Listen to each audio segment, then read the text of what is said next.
Carol, tem uma pergunta aqui Ah, da Natane Garcia. Ela não disse de onde ela era. Ela perguntou se em algum momento você comparou os efeitos musculares de filhotes machos e fêmeas. não, mas essa pergunta é muito boa. Não, porque tem o polimorfismo, né? Tem a resposta diferenciada. Nós trabalhamos só com ratos machos. Mas essa pergunta é muito boa, muito importante.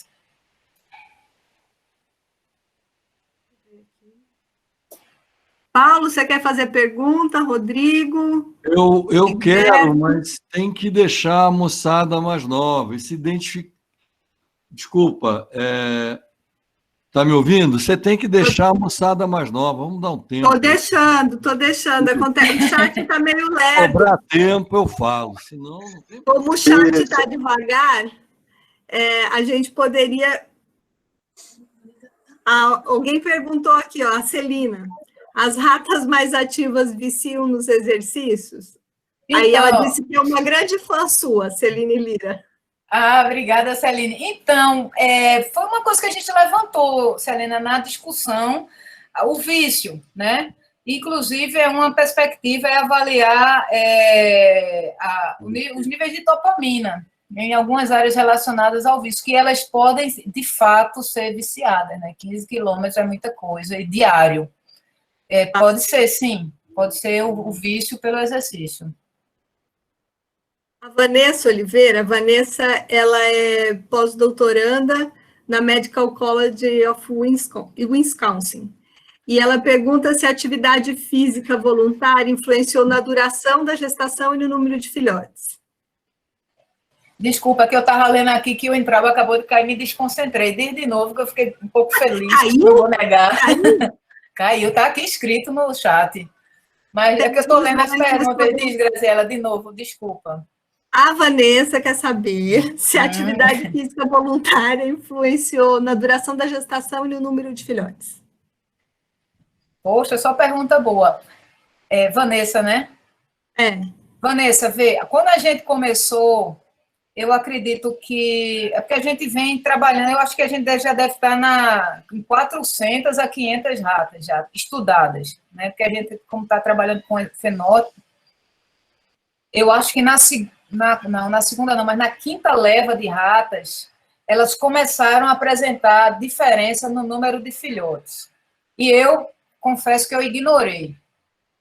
E eu tive um aluno que ele fez, mas professora, será que não é de fato algum efeito da atividade física? E eu sempre fui fechada. Não pode, não tem como. Só que começou a se repetir. A rata que fazia exercício começou a ter um número maior de filhotes. Já disse, não, a gente vai ter que ver o que é isso. De fato, está se repetindo. E aí a gente discute muito em cima ainda da questão digamos, do conflito mãe e filhote, né? Porque normalmente numa situação, isso acontece em animais que têm gestação múltipla, assim, eles ao mesmo tempo eles têm vários filhotes, de haver reabsorção quando a situação é problemática. No caso do exercício físico, seria o contrário, seria um investimento grande ao ponto de se manter todos os filhotes. A gente está discutindo nesse sentido, mas os estudos ainda são muito preliminares para a gente ter uma explicação. Mas tem acontecido, sim, das ratas treinadas, elas terem maior número de filhotes. E o Egberto escreveu uma pergunta aqui. Cadê? Deixa eu ver que eu perdi. É muito ruim esse chat, gente. Vai entrando, eu vou me perder. Se a atividade física nos animais desnutridos é maior ou menor quando alcançam a vida adulta? E se nos seres humanos vocês têm essa informação também? Se ele foi desnutrido e a avaliação da atividade física na vida adulta, a gente não tem esse experimento, Egberto, a gente não avaliou, a gente está agora, nesse momento, com o meu doutorando fazendo isso. A gente está avaliando filhotes de mães ativas e filhotes de mães ativas desnutridas. E a sua hipótese, Carol, qual é? Então, eu acredito que que não tenha um efeito direto, não, comportamental, a não ser que aconteça alguma coisa na infância do filhote. Mas a mãe, ela não tem essa força de determinar um comportamento como esse. Eu iria muito assim em cima do modelo do thrift phenotype, né?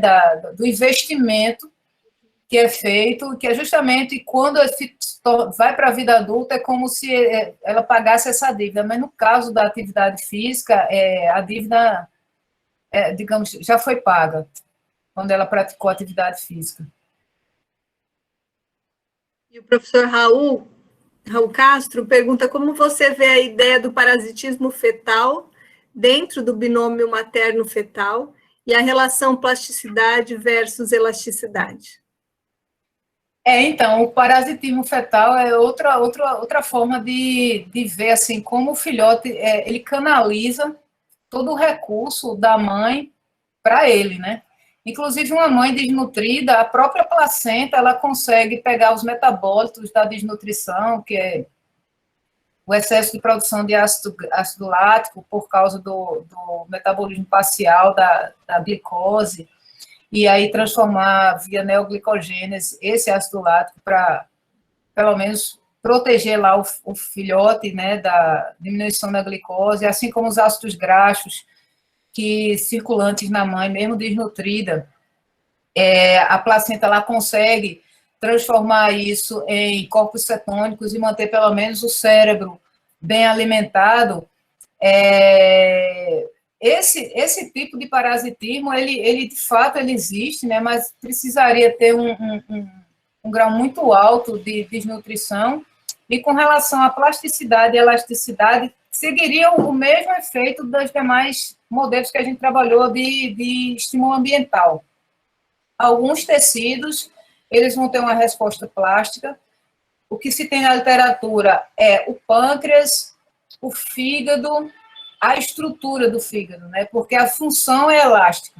É impressionante. Nós temos uma colega lá no laboratório, no programa, que ela trabalha só com fígado. E, assim, foi meio que uma decepção quando ela mostrou os resultados todos do fígado. Nós falei, não, mas o fígado ele é altamente elástico. Ele responde à desnutrição e ele depois se restaura a função, mas a estrutura ela é diminuída.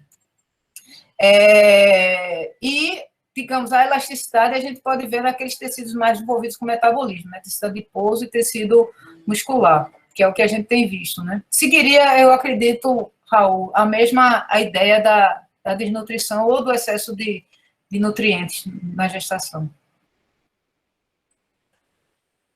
A Lilian Correia Costa pergunta se vocês chegaram a observar alguma certa intolerância à glicose nos filhotes de mães desnutridas e se esse parâmetro foi alterado com o avançar da idade.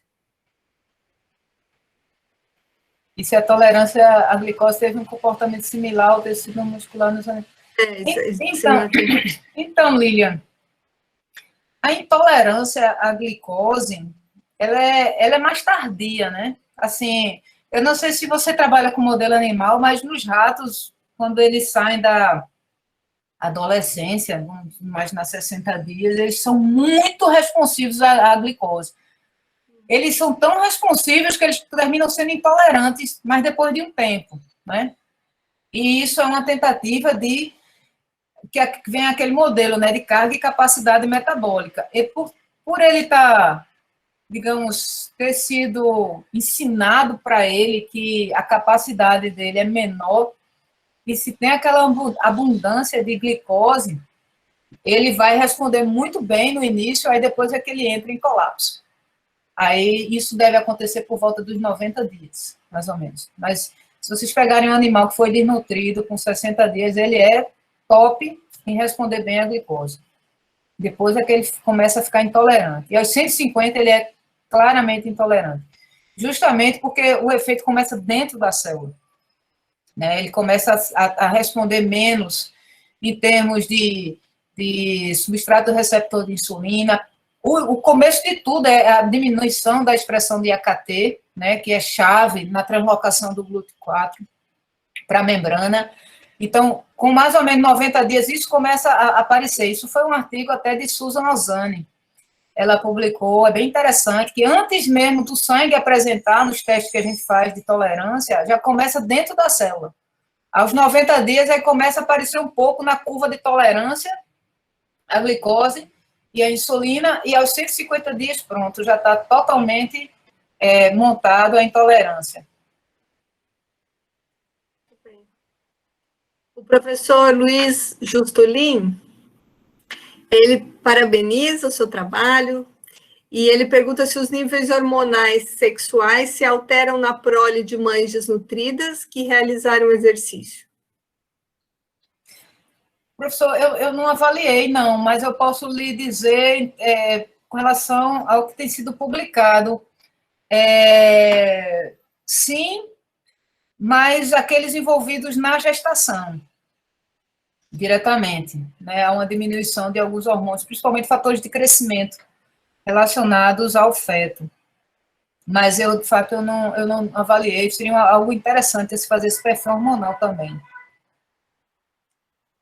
José Arcádia fala, excelente trabalho, professora, gostaria de saber se você viu parâmetros diferentes, como o cortisol, da mãe desnutrida ativa em relação à desnutrida.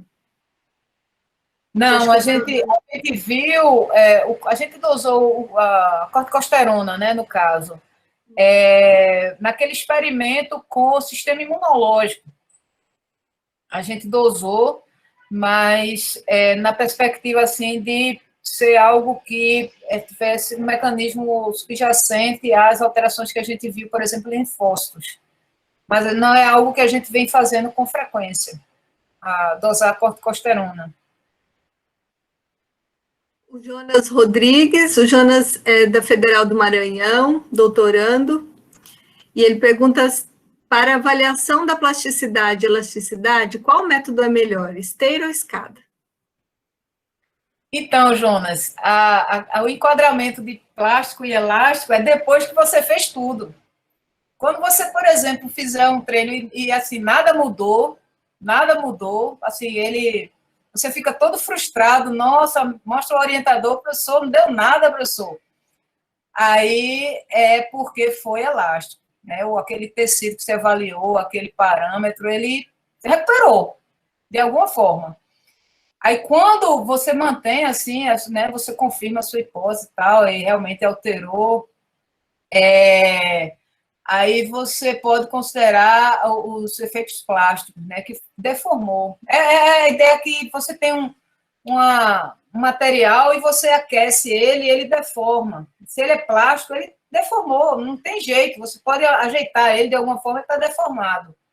E se é elástico, não, você estica o elástico, estica o máximo, mas se você soltar, ele volta à sua forma normal.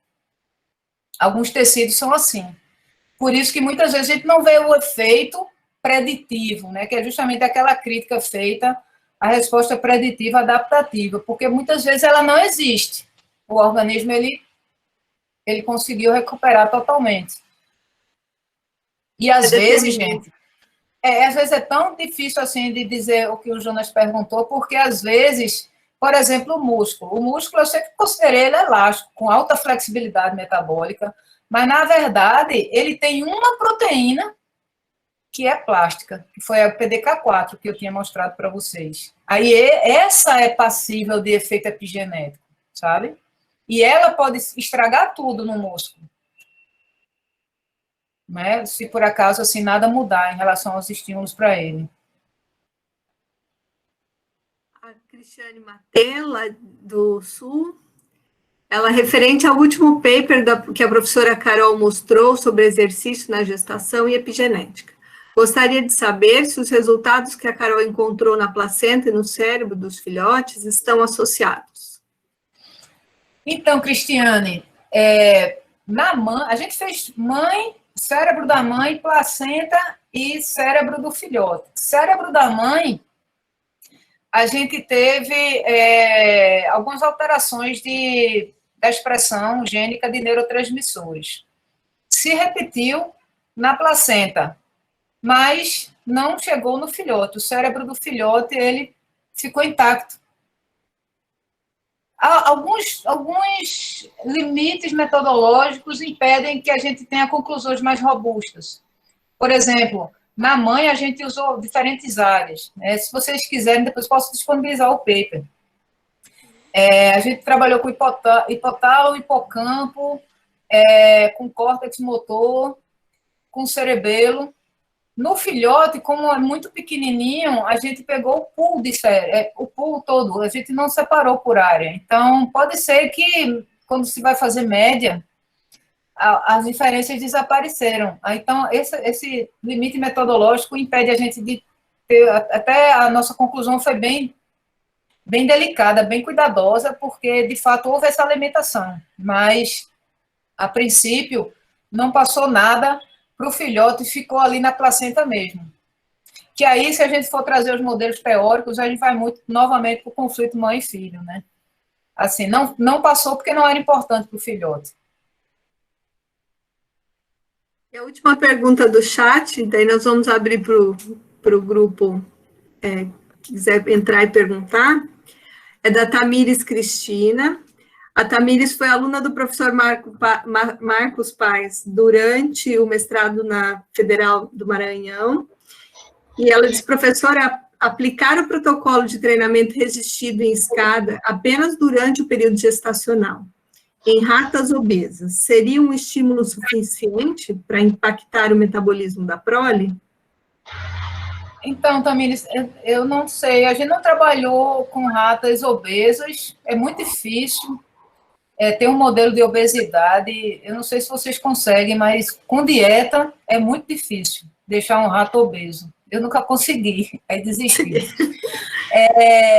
E também eu não trabalhei com exercício resistido durante a gestação, porque a gente sempre trabalhou com voluntários. Assim, trabalhou no começo com treinamento, mas o grande bojo do trabalho é com a atividade física voluntária, que é justamente a gente quer avaliar o fenótipo, sabe? O estabelecimento do fenótipo. Tanto é que a gente, inclusive, já avaliou, mas estamos em processo ainda de ver os resultados, alguma questão de secreção de microRNA para aquelas ratas que faziam muita atividade física. Então, a gente está vendo se tem algum fator epigenético aí que module isso. Mas a gente sempre tem trabalhado bastante com atividade física voluntária. A rata faz se ela quiser. Se ela não quiser, ela não faz e entra no grupo inativo. Egberto quer fazer um comentário. Oi, Carol, deixa eu botar aqui o vídeo. Então, parabéns aí pela apresentação. Eu tinha visto que o Gustavo Casimiro estava ali na audiência, e aí eu achei que ele ia comentar por escrito, mas é o seguinte, eu fiz aquela pergunta da desnutrição, porque nós fizemos, quase 10 anos atrás, a programação por desmame precoce, que é uma forma de nutrição, não deixa de ser. E os animais, é curioso que os animais, aos 90 dias, eles passam a ter um desempenho físico melhor, até do que os controles. Quando eles chegam aos 180 dias, ou seja, envelhecem, piora, tem um desempenho pior.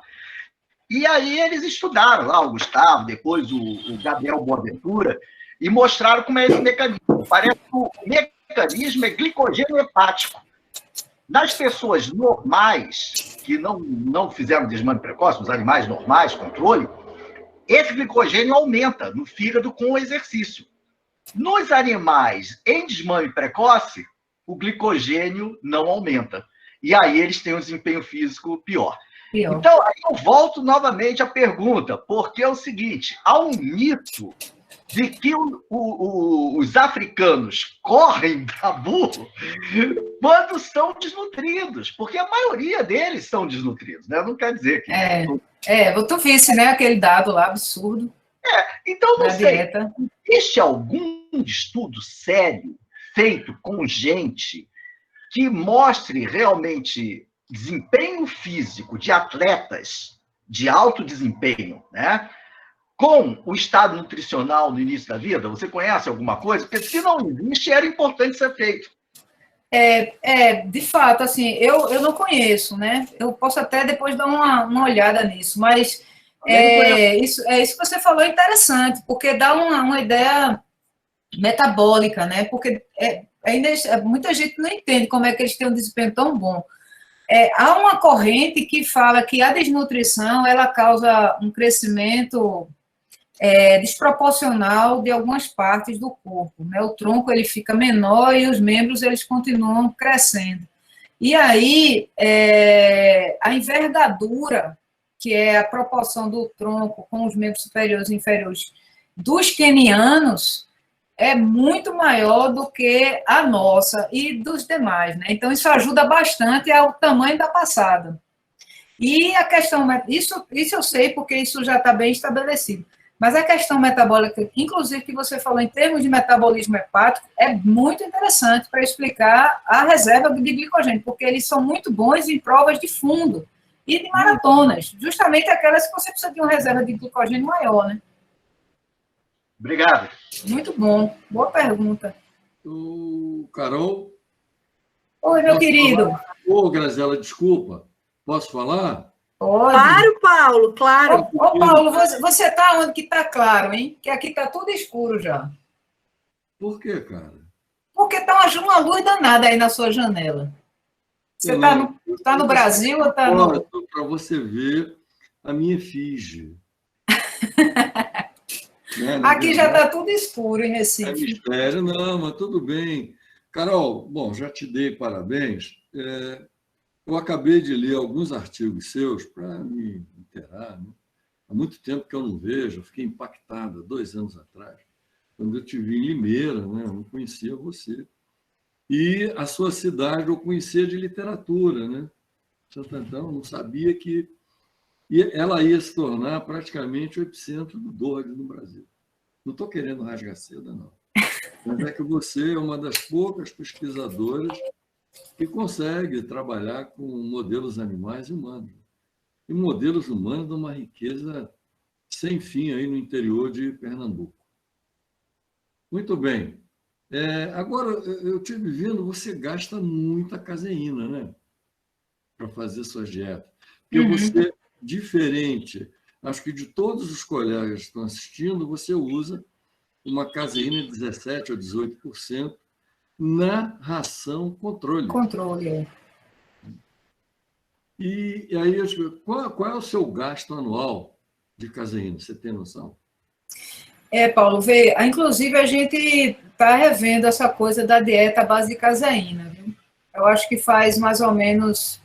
Acho que os últimos artigos são esses mesmo. A gente agora está trabalhando ou aumentando a ninhada, né, o tamanho da ninhada, ou trabalhando com dieta hiperlipídica, que é o meu colega, né? Mas realmente o modelo com caseína ele é muito caro e triplicou o preço praticamente. Por isso é que eu vim louco, né? Eu pedi até Rodrigo, que eu não sabia se eu podia vir, para perguntar a você isso, mas é a mesma coisa, né?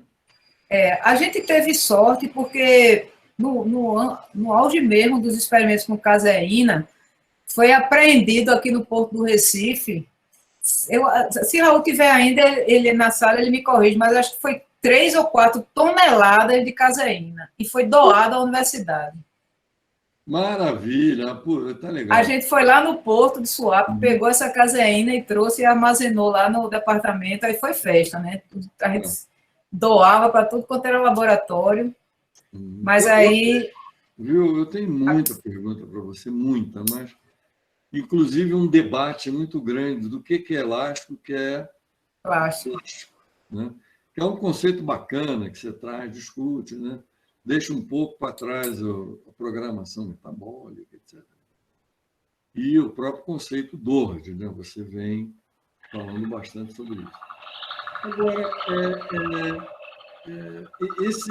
esses seus ratos, esse trabalho que você faz, você coloca, acho que 3 semanas de adaptação. De atividade física, né? Antes de você cruzar a fêmea com o macho.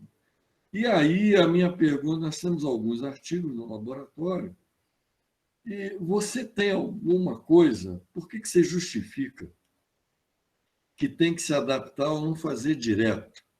Eu imagino o seguinte, a gente vai precisar de intervenções, você está mostrando o caminho das pedras. Talvez você, no futuro, receba muitos prêmios, congratulações, porque você está mostrando, né, que tem que fazer o exercício. É uma coisa muito boa, né? Não só, né? Os meninos também, inclusive eu queria saber se você pode corrigir isso tudo fazendo na adolescência. Mas voltando para a mãe, por que você tem que... Eu li os artigos e tal, e nessa parte você não justifica muito. Aliás, pouca gente justifica a adaptação. O que seria o exercício de chofre assim, na rata grávida? Então, o exercício, assim, em termos de conceito mesmo, ele é um modelo de estresse, né? Você sai da homeostase e começa a... Então, dentro do conceito de estresse, a gente tem aquelas fases, né, a fase inicial, que é quando você toma aquilo e adapta, ou então, se não se adapta, entra em exaustão. O exercício, ele foi concebido, né, dentro da fisiologia, como um modelo de estresse. E aí, quando você inicia um exercício físico, você tem toda uma descarga do sistema cardiovascular, respiratório, imunológico, que requer um certo tempo para uma coisa que a gente chama de aptidão, para você começar a estar apto, ou seja, aquele exercício ele não vai causar tanta alteração fisiológica associada ao estresse como no início. Então, o que acontece? A gente colocou o primeiro experimento, que a gente também, para decidir de 3 semanas, a gente fez alguns testes, né? Colocou uma semana. Uma semana, os níveis de corticosterona da rata ainda estavam aumentados, ela ainda não tinha estabilizado a quantidade de quilômetros percorridos. Né? Pode ver que quando ela atinge o que ela é, muito ativa ou ativa, ela se mantém. Ela nem diminui nem aumenta, ela se mantém lá naquele valor.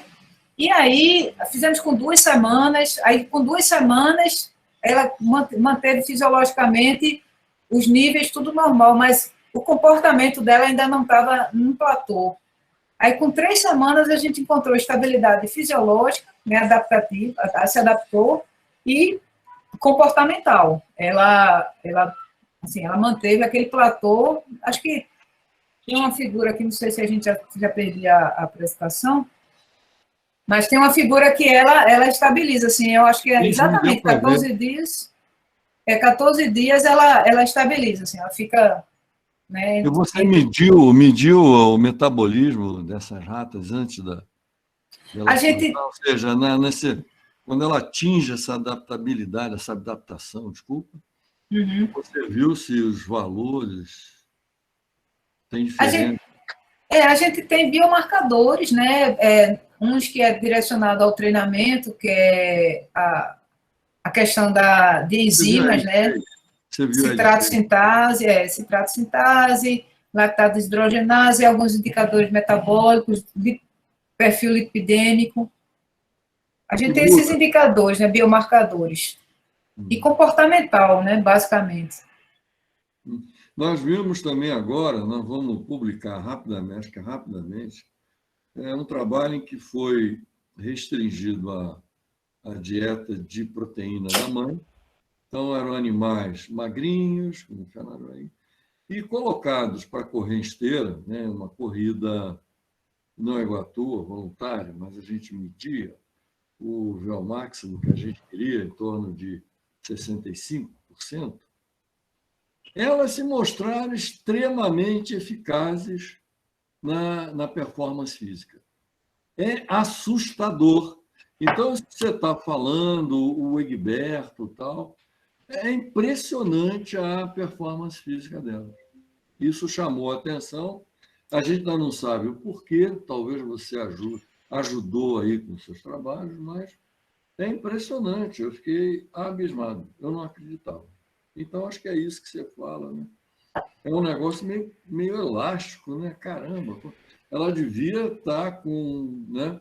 Mas o investimento que a mãe, a lactante, fez foi grande. Acho que teve uma associação entre esse investimento e o exercício físico que eles nós não temos elas. Viu?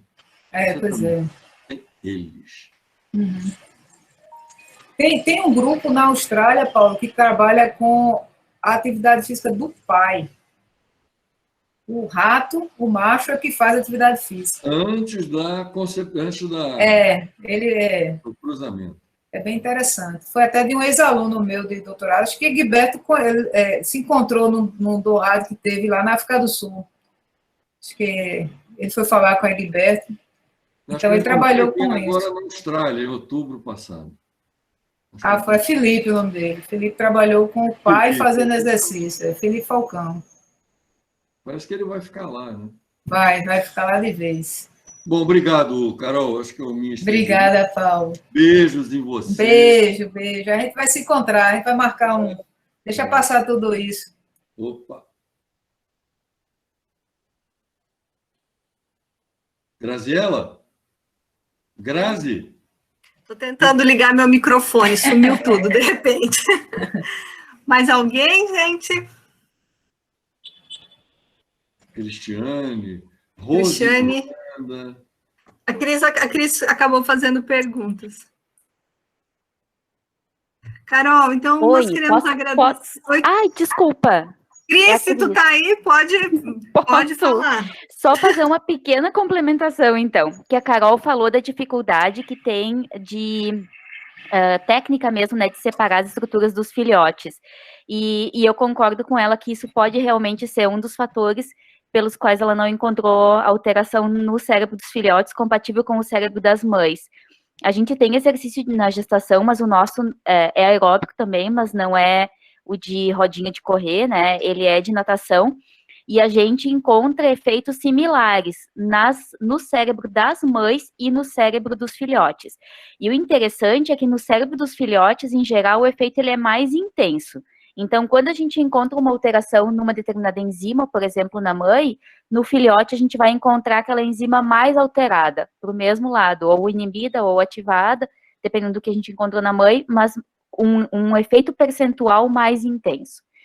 E a gente estuda diferentes estruturas nos filhotes, então, no cérebro a gente acaba utilizando o hipocampo, o hipotálamo, o córtex parietal, o córtex pré-frontal, o estriado, o cerebelo, a gente utiliza praticamente tudo, e a gente encontra resultados diferentes em cada estrutura, então cada estrutura tem um efeito diferenciado, e onde a gente mais realmente tem efeito é no cerebelo, assim, se a gente tivesse que apostar, digamos, tem dinheiro para trabalhar com uma estrutura só, é o cerebelo. É incrível a quantidade de efeitos que a gente tem de resposta ao exercício materno de natação no cerebelo. Então, assim, se vocês vão seguir nisso, já que tu disse que está começando com o cérebro, bota o cerebelo junto lá, porque os resultados, eles são bem evidentes nessa estrutura. Exatamente. Aquele trabalho lá que a gente fez com a escada, né, o ratinho subindo, a gente fez várias estruturas de cerebelo, e o cerebelo a gente viu que foi o único que não somente apresentava aumento da expressão de IGF-1, como também, não só aumento, ele produzia IGF-1, mas também ele respondia ao IGF-1 circulante, ou seja, estava lá expresso na membrana, receptor de IGF-1. Então, isso deixou a gente, de fato, de orelha em pé. E tem uma aluna agora de doutorado, Suênia, acho que ela deve estar na sala também, que ela está trabalhando com estruturas especificamente, na mãe e nos filhotes, em resposta à atividade física e à desnutrição. E aí a gente pretende, assim, ver se consegue mapear áreas para ver não somente a parte de expressão de neurotransmissores, mas a ativação de células da glia, também eletrofisiologia. A gente quer mapear também. O cérebro é encantador, embora eu tenha uma grande paixão pelo músculo, sabe? Que legal. Parabéns, Carol. Lindíssimo teu trabalho. Obrigada, Cristiane. Fala, Rodrigo. Rodrigo está gritando.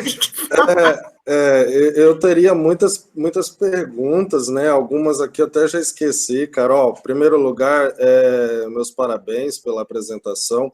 Obrigada, e meus parabéns pelos trabalhos belíssimos. Eu até diria aqui publicamente que eu sinto um pouquinho de inveja de você trabalhar com com crianças, né? Eu acho que é um trabalho lindo, lindo, lindo, que é a aplicação do que a gente faz. Bom, eu sou graduado em Educação Física e eu acho que é o privilégio de trabalhar por um período curto, mas trabalhei numa academia, inclusive a dona era fisiculturista e tal. Como eu já estava na pós-graduação, fazia mestrado com o professor Paulo, na época, ela recebeu um grupo de adolescentes que foram treinar na academia dela, e ela falou assim, bom, eu tenho a pessoa certa para vocês, né, para orientar vocês aqui dentro, né, e colocou sob minha responsabilidade. É triste ver os problemas de coordenação motora, né, o baixo nível de desenvolvimento motor que as nossas crianças no Brasil têm, né, principalmente as gerações mais novas. Eu vejo que a educação física no Brasil, talvez alguns colegas aqui da educação física que estejam nos ouvindo possam me criticar, né, talvez a Veridiana ainda está aí, mas a educação física mais antigamente na escola, né, educação física escolar, ela era muito calistênica, né, ou seja, era aquela ginástica militarizada. Eu peguei um pouco do finalzinho do período militar, né, e eu acho que eu tive esse tipo de educação física. Salvo as críticas que eu acho que a gente tem que fazer esse método, né, pelo menos a gente teve a oportunidade de, através desse tipo de educação física, ter um desenvolvimento motor, na minha opinião, mais aprimorado do que os nossos jovens aí da década de 90 para cá. Né? Eu sou da década de 80, então eu tive esse tipo de educação física aí. E eu vi, assim, coisas, desculpa os termos, né, mas aberrantes nesses adolescentes, né, e investi muito, sim, tempo e dedicação para tentar dar uma contribuição, mas realmente é lamentável. Então, eu vejo, assim, que seu trabalho é belíssimo, Carol, e eu acho que a educação física no Brasil poderia voltar os olhos para o conceito Doherty, né, dentro dessa questão. Eu entendo que existe na educação física um ranço muito grande com a questão desenvolvimentista, né? Mas, né? Eu não sei se você é da educação física. Sou formada em educação física. Existe esse ranço, e eu acho que a gente até tem esse ranço por causa da questão militar, do regime militar, essas discussões são válidas, mas eu vejo que o seu trabalho não é um trabalho desenvolvimentista, mas eu acho que, de certa forma, você mostra a importância da questão desenvolvimentista da educação física escolar, de certa forma, não sei, talvez eu esteja sendo simplório demais, e que eu acho que a gente tem que resgatar de alguma forma, pensar, tem que usar a nossa inteligência para isso, né? Dentro do conceito Doherty, a importância da educação física escolar para o desenvolvimento motor dessas crianças. Sim, exatamente, né? Rodrigo. Isso me preocupa demais. E a gente está perdendo isso. E com isso, a educação... Desculpa, gente, monopolizar tanto, né, esse momento. A educação física está perdendo espaço dentro da escola e dentro da questão da saúde, né?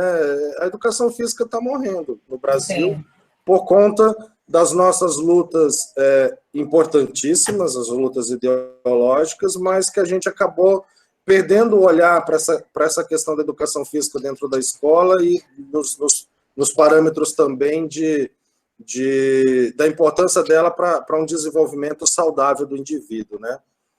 Sei lá, eu espero perfeito. Não ter Rodrigo, perfeito. A nossa ideia é essa, exatamente essa. A gente apresenta os dados à Secretaria de Educação, a gente mostra, olha, o menino que fez durante 20 minutos é o recreio dele. Só 20 minutos, 2 vezes por semana. A ideia não é que ele fique marmado, não. É que quando ele sair da escola, ele vai brincar, ele não tenha vergonha de correr, de jogar bola, de ir para a rua, ele é coordenado, ele começa a se envolver em atividades extra-escola. E isso vai melhorar o todo dele, né? Vai criar um hábito.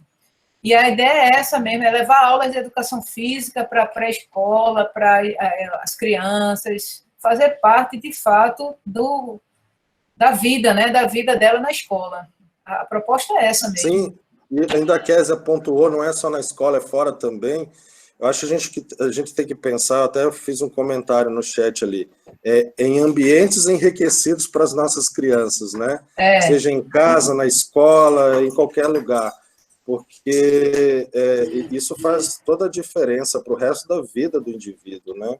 E um país que a pobreza, como você falou, a desigualdade é tão grande como é o caso do Brasil, a intervenção através o enriquecimento ambiental e da atividade física talvez seja uma estratégia de baixo custo para possibilitar. E o seu trabalho, para mim, ele fala por si só, não preciso falar mais nada. É lindo, maravilhoso. Exatamente isso, Rodrigo. E eu não tive tempo, era muita coisa, mas essa última linha que a gente está trabalhando, que é hierarquia social na infância, mostra isso. A criança ela tem que brincar, ela tem que interagir com o outro, ela tem que formar as frustrações da perda, ela tem que montar os circuitos neurais da vitória, dele ser o dominante, dele se frustrar às vezes. Isso os jogos, as brincadeiras trazem. Então, a gente tem que ir na escola isso. Então, esse trabalho que a gente está fazendo com os ratinhos e de hierarquia social, ele é bem interessante, ele é desse ano agora. E ele traz isso, ele traz essa base experimental, e a gente, não agora, né, que a gente precisa de testar alguns novos modelos, mas a gente pretende levar também para as escolas. Posso fazer uma perguntinha, gente? Pode. Claro, Paty. Carol, muito bom te ver. Eu sou tiete sua. Agora o Justulin falando para mim, nossa, eu não conhecia, que bacana, professor Justulin. Eu falei assim, você viu, eu também conheci em Limeira, né? É muito gostoso ouvir você falar, você é muito inspiradora, sabe? Que bom, obrigada. Essa sua... É engraçado ser educadora física, né? Mas você tem uma forma tão gostosa de falar sobre essas teorias de evolução, que eu falei, gente, ela é bióloga, ela deve ser bióloga. Eu gosto muito. Então, mas eu acho muito interessante, e quanto ao que você falou, e a Matê também, do cérebro, né? Você fez o cérebro inteiro, mas o que eu vi, eu não sei se você lembra, eu mostrei isso lá em Limeira, quando a gente coloca os ratinhos no ambiente enriquecido, e aí eu sempre me pergunto, será que é o ambiente enriquecido ou é o exercício que ele fez, né? O mesmo modelo, né? Restrição proteica e ambiente enriquecido, que na realidade é exercício que ele vai fazer mais. Aumenta muito a neurogênese no hipocampo. E isso faz muita diferença, né? Então, às vezes, você pode ter aumento de neurogênese no seu... Eu fiquei esperando, falei, gente, será que ela viu neurogênese? Porque a minha dúvida é essa, será que é o ambiente enriquecido, né, que são aquela gaiola toda colorida, com brinquedos, ou é puramente exercício, sabe? Que está fazendo com que aumente a neurogênese, né? Pois é, a gente é exatamente isso, Paty. A gente teve muita limitação metodológica, sabe? Aí a nossa conclusão, sabe aquela conclusão tateando assim? Mas veja, Suênia, que é minha doutoranda, ela está fazendo todo um estudo, está mapeando e tal. Eu acho que vem coisa boa por aí. Eu fico puxando para ela me mostrar os parciais, mas eu acho que ainda não dá, né, Suênia? Mas, assim, eu acredito muito na neurogênese também, viu? Acredito mesmo que tem fatores neurotróficos que estão atuando. O BDNF é super importante. BDNF, principalmente, né? E você sabe que quando a gente estudou, e é muito importante separar o hipocampo dorsal do ventral, porque um deles é mais relacionado com aprendizado e memória, e outro é mais relacionado com emoções, e as respostas são bem diferentes do ventral dorsal. E aí, tentando estudar mais detalhadamente, a gente fez microdissecção de CA1, CA2, CA3, giro, é completamente diferente a alteração que tem em cada um. Então, o cérebro não é fácil também, sabe? Não, ele é difícil. Aí, quando está muito difícil, eu volto com o músculo. Não, vou ficar em casa aqui. Mas ele é encantador. O cérebro é encantador. E aí, eu queria te perguntar sobre o que você publicou de resiliência. Você podia falar um pouquinho mais? Como que você viu resiliência? Quando você quantificou resiliência? Qual? Você falou que o animal é mais resiliente na idade adulta. Diz da atividade física? Era com animais, não era? É porque tem, a gente, na verdade, esse último artigo Isso. O último mesmo, de 2020 agora. Isso. Então, o modelo nosso foi o seguinte, nós colocamos, logo no desmame, o rato numa gaiola coletiva. Né? Esse foi o grande diferencial desse artigo, porque normalmente se trabalhava a hierarquia social lá no adulto. A gente acompanhou toda a montagem da hierarquia. Então, colocamos 3 ratos numa gaiola enorme, que tinha 3 rodas, e eles tinham que interagir ali. E a gente filmou, foi um trabalho de 5 anos para sair esse artigo. Foi muito trabalho mesmo, porque eram o dia inteiro gravando, era um Big Brother de rato mesmo. Então, nessa observação, a gente viu que sempre tem um que é o dominante, que assume logo a dominância de tudo, esse mesmo é o que faz mais atividade física. Aí tem o subdominante, que ele só faz... Ele tem a permissão de fazer atividade física no mesmo tempo que o dominante, mas o subordinado não. Então, essa hierarquia, ela se montou. Então, quando ela se montou e eles chegaram na idade de 60 dias, aí a gente separou os 3 em gaiolas individuais e observou o nível de atividade física deles. Se essa atividade física aumentava de acordo com a hierarquia social.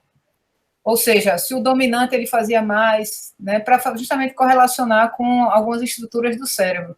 E o dominante, ele realmente não fazia, a correlação não foi atividade física na infância e no adulto, mas foi atividade espontânea, ambiente enriquecido, que o Rodrigo falou, você falou, ambiente enriquecido e vida adulta, porque a gente categorizou os comportamentos.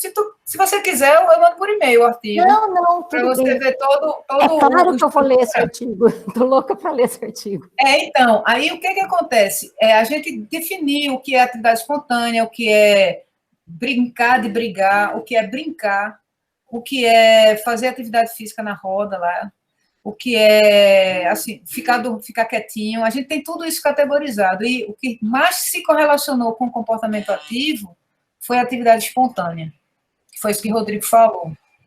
Deixa as crianças brincarem, não força elas nada, deixa elas brincarem, que elas montam toda uma estrutura de comportamento que isso só vai ter repercussão positiva. A gente está correndo atrás dessa hipótese. Uhum. Parabéns, viu? E muito obrigada, viu? Obrigada também. Gente, mais alguém?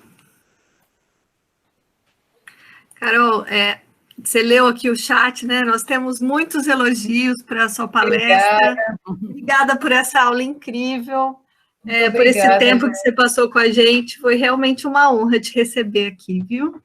Muito obrigada mesmo. E, assim, foi um grande prazer falar, né, da pesquisa. Muitas vezes a gente não tem uma oportunidade como essa, né, de fazer uma viagem. Eu adorei. Eu estava falando para o Marcos, nossa, eu fiz com tanto prazer essa palestra, que acho que vocês perceberam a minha alegria, né, de estar aqui. E, assim, é muito legal. Foi um prazer recebê-la mesmo, receber a palestra, viu? Foi muito bom. Vocês têm se reunido, né? Eu recebo por e-mail, eu faço parte do grupo, eu vou ficar participando das palestras, sempre calhava de alguma outra reunião, mas agora eu vou ficar participando, que é muito legal, é muito bom. E é um grupo que a gente se encontrou em Limeira, né? E criou um laço importante aí, foi muito bom. O Paulo está aí, Egberto, enfim, um grande prazer, gente, estar aqui. Muito obrigada pelo convite, viu?